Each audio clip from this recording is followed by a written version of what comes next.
How to create Wikipedia account. Hello everyone, I am Bishaka and welcome to our channel. I will take you through the step-by-step process on how to create Wikipedia account.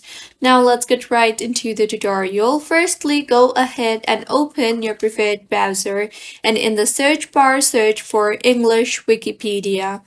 In the interface that you will be led to, tap on the very first link you see there. You will then see the Create Account option on the top of your screen.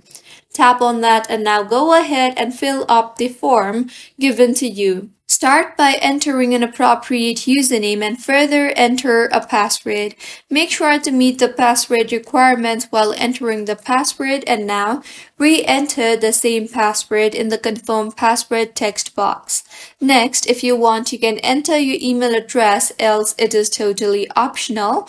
Now go ahead and enter the CAPTCHA on the screen provided to you to complete the verification process and tap on Create Your Account button. And with this, your account will be created successfully on Wikipedia. You can also fill up these questions if prompted, or you can simply skip the survey, and this is how you can create Wikipedia account. If you find this tutorial helpful, please make sure to like the video and do subscribe to our channel for more contents like this. Thank you for staying with us until the end.